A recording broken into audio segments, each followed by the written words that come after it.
Hey everyone, it's Andrew with the Ridgeline Division Shops. We're back with part 2 of the BNSF 9487 build. In part 1, we drilled out the openings for the fans, drilled out the holes for the grab irons all along the locomotive. But while I was looking at prototype pictures of this locomotive and other locomotives in this line, I realized that there are grab irons here and here as well on the locomotive, so I'll have to go back and drill those in so we can add those.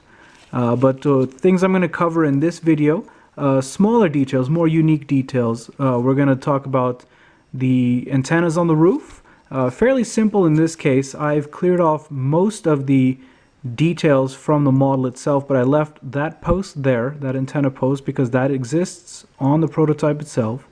And also there's a Sinclair antenna here, so I'll be drilling out a hole to install that antenna.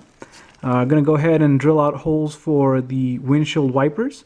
There are 2 on this particular model, so we'll drill them out there and there. Also going to add the sunshades, and then of course wipers to the back of the cab. And then while we're running across the top, we will drill out holes for lift rings. Now this locomotive in particular, this model in particular, doesn't have any molded on details for the lift rings, so again, check your references so you know where they are.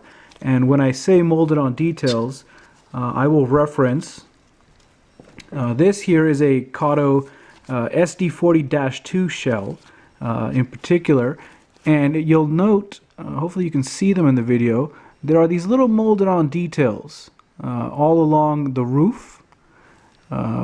All the way from front to back. Looks like 4, 8, 9, 10, 11, 12, 13 details. That's where the lift rings go on this particular model. So what I would do in this case is I would take my number 80 bit and just drill a hole, you know, just use that as a reference, use the molded on detail as a reference. So maybe drill a hole inside of it there, and then cut off that detail after you drill the hole so that you have symmetry and whatnot in your model. But you'll note that this SD70MAC shell does not have those molded on details. Having checked my references, I know that there is one lift ring here, one there, and one there. That's pretty standard for EMD units. And then in the back there is one on either side of the first fan and one on either side of the third fan. But while those are pretty common among all EMD units, the SD70 in particular also has a lift ring here and a lift ring here on either side, of course. Now there are no details for those. I'm just going to eyeball them because I've done so many of these. I'm pretty familiar with where it should go. But check your references and don't hesitate to measure it out. Mark it if you want to. You know, just take a ruler or some tape, measure out a place so that it's even on both sides of the model. But we'll get that done, and then we'll drill out the holes for the sunshades, and we'll start adding some parts in preparation for paint. So I'll get that started, and then we'll go forward.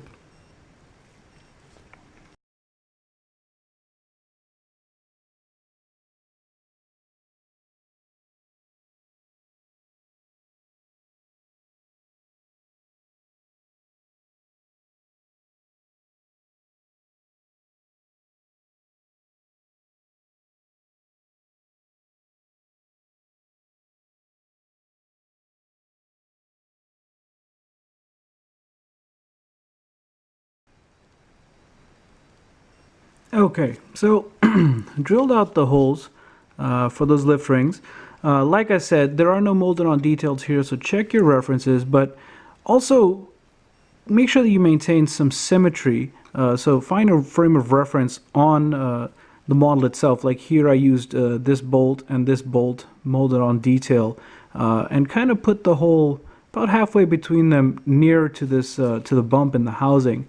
And did the same thing on this side so that left to right they would be lined up, because you know in N scale it does kind of show when things are malaligned.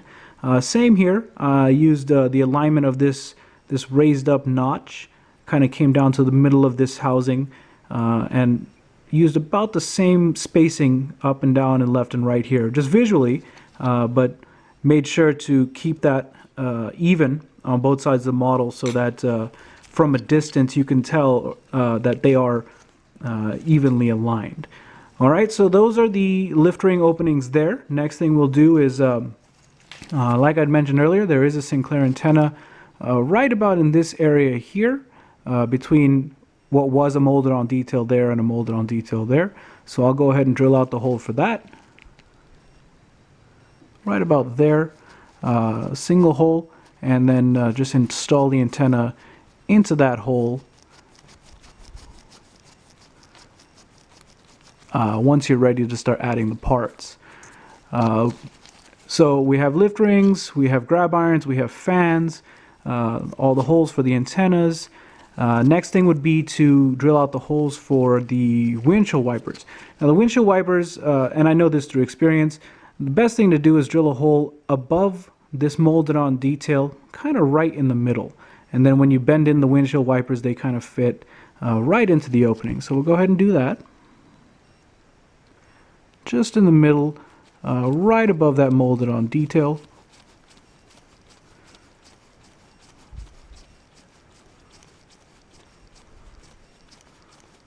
All right. And then the same on the other side. Just in the middle. Again, right above that molded on detail. This way, once you install the windshield wipers, they are evenly centered. Over these smaller windows, it's much easier, you know, on an SD like a 40-2, it's easy to do front and back.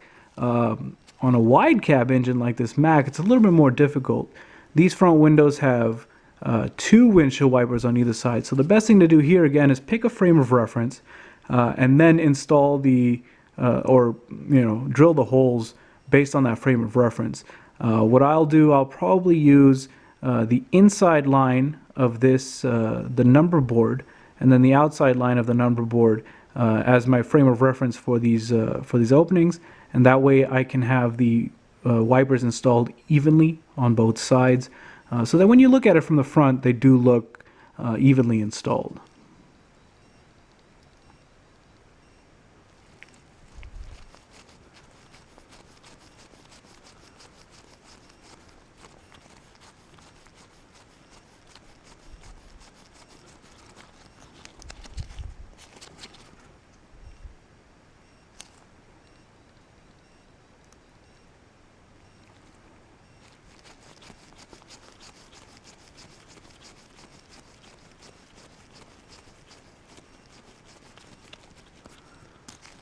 Alright, so like I said, I picked the inside of the number board and the outside of the number board. Just make sure you use the same visual reference on either side of the cab. That way, when you do install the parts, they do look symmetrical. Also, another kind of a, I guess you could call it a pro tip, but make sure that you're flush or, sorry, perpendicular to the surface that you're working on. You don't want to drill the holes at an angle in most cases, because what that'll end up doing is it'll widen the hole, make it a bit of an oval instead of round. But having said that, let me reference back right after I finish this one. I will, so there you see it kind of evenly spaced on left and right. I want to go back to, for example, this hole that I drilled here, this one here, and even these two, one on either side. When you flip the shell over, you realize you know, that it is a U shape on the inside. You've got the two sides and the roof. And if you can see, just in there, the openings that I opened up, does that show? The opening there and the opening there, they're very close to the corner. If you were to drill straight in from the top, you could end up drilling into this side plastic wall. And these drill bits are very fragile. So if you go kind of partially into that side, it'll snap as you drill through. So my recommendation always is to pick your position and then kind of turn it slightly at an angle and then drill in at a slight angle. You can install the post for the detail part at that angle and then just bend the detail part as it exposes from the model itself so that it is positioned correctly. But that way you'll end up saving a lot of those drill bits because they do break. So let's see. Oh, one more thing we should add. I have the part here. These are the sunshades. So the modern EMD cab sunshades are wider than the standard, than the old ones we're used to seeing on the cab units. What I'll do with that is I'll just go ahead and post it up against the model, and I can see that the posts for the sunshades are very similar. The spacing of the posts on the sunshades is very similar to the spacing on these two window frames. So what I'll end up doing there, just to confirm one more time, yeah, so what I'll end up doing there is I will drill the holes directly above those frames, but in the little slider for the sunshade.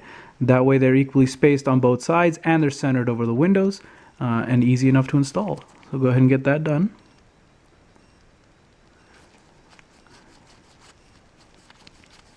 And of course, the amount of detailing that you add, or the parts that you add, would vary from one locomotive to the next. Make sure you check your prototypes. In this case, I believe that is all of the details that I will be adding to this particular engine. So the next step from here, in preparation for paint, is to go ahead and add the details using super glue or whatever your preferred glue is. Go ahead and install the details into the holes that we've created, and I will add the fan grills, but I won't add the photo etch fan parts themselves. I also leave off the front and rear grab irons at this time, because usually there is a decal that will go in where the front and rear grab irons are. So I'll paint the engine, apply the decals, and then go back and add the grab irons afterwards. Having said that, most of the parts do need to be painted. The antennas, the sunshades, and things like that. So those parts that do need to be painted, I will add before paint. So I'm going to go ahead and call that drilled and cut in preparation for paint. I will go back and install the detail parts that need to be painted, and then we'll come back in part 3 with the painting process. All right, I'll see you on that one.